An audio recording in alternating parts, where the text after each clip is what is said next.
Good morning. This morning I want to talk about spices, and I recently converted a pan drawer, which is just here next to my cooker, into a spice drawer. I've been putting labels on the top of jars so that when I open the spice drawer I can see exactly what's in front of me. I won't show you the spice drawer just at the moment, that is to come.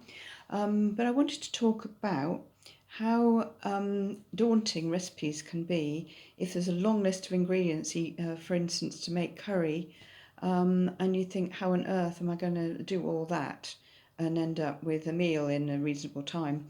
So what I do is I make up jars of this dry curry mix, which is really useful when you want to just make a curry quickly, whether it's from chickpeas or from lamb or whatever it is. And what I do is I don't just make up enough for one meal.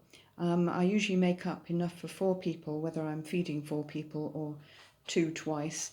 And I don't just make up one jar, I make several jars at a time. Then all of the spooning is done in one session, and I can just get on with making the curry when I'm ready to.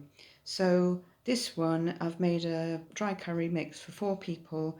This one will be good for 1 tin of chickpeas, 1 tin of coconut milk, 1 tin of chopped organic tomatoes.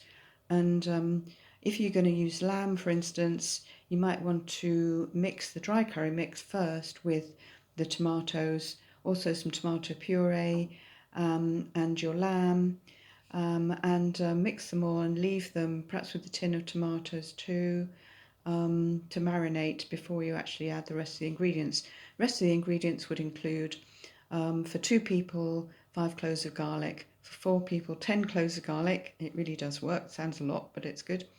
And 1 onion for 2 people, 2 onions for 4 people. In this spice mix, I've got 4 tablespoons of curry powder. This is for 4 people, remember.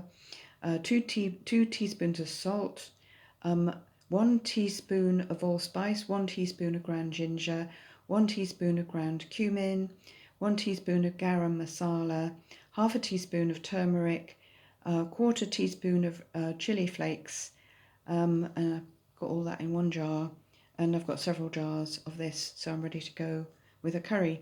I do something similar when I'm making a sweet potato Buddha bowl, and again I make 1 jar for 4 people.